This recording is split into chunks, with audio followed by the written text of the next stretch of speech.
लखनऊ में होने वाले जलसा आम को लेकर साहबा एक्शन कमेटी की जानिब से एक प्रेस वार्ता का आयोजन किया गया। साहबा एक्शन कमेटी के अध्यक्ष अब्दुल वाहिद सिद्दीकी ने प्रेस वार्ता कर मीडिया को संबोधित कहा।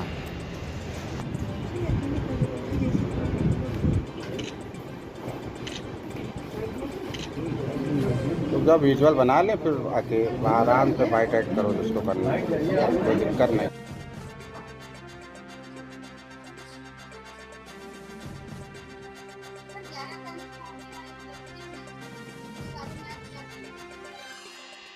11 जून 2025 को साहबा एक्शन कमेटी की तरफ से जो हर साल जलसा होता है, जलसा आम, जिसका टाइटल होता है, जिसका शीर्षक होता है, जिसका उन्वान होता है दहशतगर्दी का इलाज क्वेश्चन मार्क साहबा की गुलामी। इस टाइटल से ये जलसा है और समाज के हर वर्ग के लिए जलसा है, क्योंकि कहीं ना कहीं हम आप सब जानते हैं इस बात को कि दहशतगर्दी एक बड़ी खराब चीज है, जिसके समाज को बहुत नुकसान झेलना पड़ते हैं।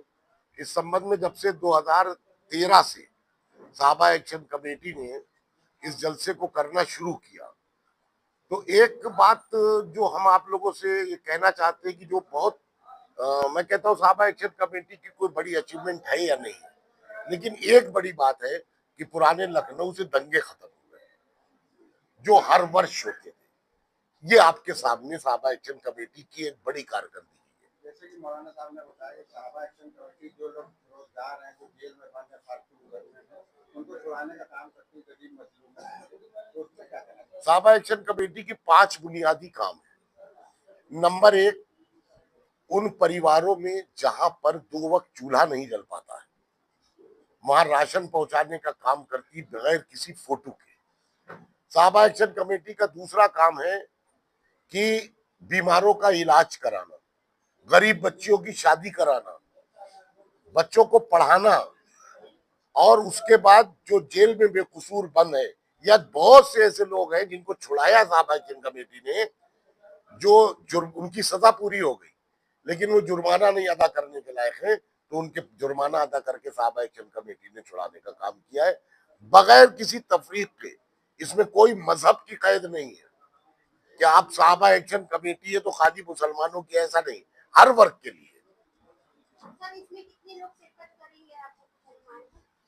अब हम अभी से आपको अनुमान तो नहीं बता सकते, लेकिन जो पीछे का मामला है उसको कह सकते हैं कि 10-15 हजार का मजमा होता है। मुख्य अतिथि हमारे जो बड़े उलमा इकराम हैं वो होंगे, और बाकी लोग सुनना चाहते हैं हमसे ही कि क्या कहना है। ये जलसे की टाइमिंग क्या रहेगी, कितने बजे से? 9 से 12 तक चलेगा रात में।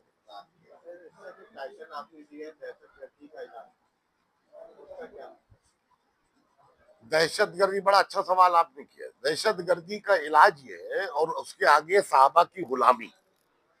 देखिए, दहशतगर्दी को कहीं ना कहीं सिर्फ मुसलमानों से जोड़ दिया जाता है, जबकि दहशतगर्दी का मतलब दहशत फैलाना है। अगर अभी हम लोग यहाँ पर है, कोई शख्स आके गाली गुप्तारी करने लगे और फायर कर दे या ऐसा माहौल क्रिएट करे जिससे हम लोग दहशत में आ जाए, तो वो दहशतगर्द होता है, उसको दहशतगर्दी करते हैं। और दहशतगर्दी को जितने करीब से इस्लाम ने फेस किया है उतना किसी ने नहीं फेस किया है। देखिए, हमारे हुजूर अकरम सल्लल्लाहु अलैहि वसल्लम को जब मक्के से मदीने हिजरत करना पड़ी, यानी कि मक्का छोड़ के दहशत की वजह से, डर की वजह से मक्का छोड़ के मदीने जाना पड़ा और उन पे पत्थर फेंके गए, तो उसको भी तो दहशतगर्दी कहा जाएगा। उसके बाद हमारे खलीफाए दो हजरत उमर रजी अल्लाह ताला अन्हु को नमाज पढ़ाते की हालत में शहीद कर दिया गया, वो भी दहशतगर्दी थी।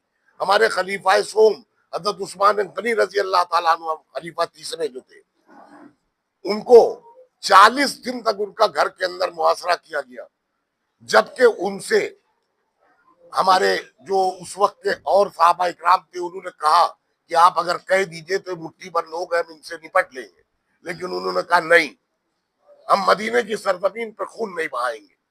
और उसी हालत में, कुरान पढ़ते की हालत में उनको शहीद कर दिया गया। हमारे चौथे खलीफा हजरत अली रजी अल्लाह ताला अन्हु को, उनको भी नमाज की हालत में शहीद कर दिया गया, नमाज पढ़ाते की हालत में। उसके बाद हम सब तमाम लोगों के हमने देखा कि बहुत से हमारे हिंदू भाई भी हजरत हुसैन रजी अल्लाह ताला अन्हु को बड़ी अकीदत से देखते हैं, क्योंकि वो नवासे थे हुजूर अकरम सल्लल्लाहु अलैहि वसल्लम के। उनको भी करबला के मैदान में बुला करके किस तरह शहीद कर दिया गया, ये भी तो दहशतगर्दी थी। उसके बाद सारे इल्जामात हम पर ही लगते हैं। हम इसलिए ये प्रोग्राम को करते हैं कि कम से कम असली बात तो आपके सामने रख सके।